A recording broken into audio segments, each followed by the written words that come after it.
یہ ایک اٹل حقیقت ہے کہ ہم نے دنیا سے جانا ہے، موت ایک نہ ایک دن آنی جس سے ہم غافل ہیں، اور جو غافل رہتا ہے اس کو موت کی سختیاں برداشت کرنی پڑیں گی۔ الغرض کسی کو اس سے چھٹکارا نہیں ہے، موت آنی ہے۔ کوئی طاقتور ہو تب بھی اسے موت آنی ہے، کوئی کمزور ہو اسے موت آنی ہے، ہر حال میں۔ کل نفس ذائقۃ الموت، اس نے موت کا ذائقہ چکھنا۔ ساتھ پچھلی آیت لیتے ہیں، وَإِذْ جَعَلْنَا لِبَشَرٍ مِّن قَبْلِكَ الْخُلْدَ أَفَإِن مِّتَّ فَهُمُ الْخَالِدُونَ كُلُّ نَفْسٍ ذَائِقَةُ الْمَوْتِ۔ اللہ اکبر۔ قرآن مجید کے اندر ارشاد ہے وَلَن يُؤَخِّرَ اللَّهُ نَفْسًا إِذَا جَاءَ أَجَلُهَا وَاللَّهُ خَبِيرٌ بِمَا تَعْمَلُونَ۔ جو وقت مقرر ہوتا ہے نا موت کا کہ اس نے جانا ہے، ایک دن دنیا سے اس نے جانا ہے، تو کیا ہوتا ہے جب کسی کا مقرر وقت آ جاتا ہے تو اسے اللہ تعالیٰ ہرگز مہلت نہیں دیتا، اور جو کچھ تم کرتے ہو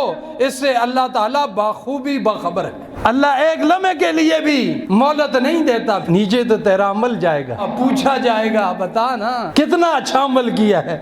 وہاں پہ تو عمل صالح نیک عمل کام آئیں گے، تو نیک عمل اگر ہوئے تو کام آئیں گے نا۔ صبح کی نماز ہی نہیں تو نیک عمل کہاں سے؟ رزق حلال ہی نہیں تو نیک عمل کہاں سے؟ مجھے بتائیں، آج اگر ایک چھینٹ پڑ جائے کپڑوں پہ گندی تو کپڑے ناپاک ہو جاتے ہیں، عبادت قبول نہیں ہوتی، تو جس پیٹ کے اندر سارا حرام ہو، یہ سوچنے کا مقام ہے۔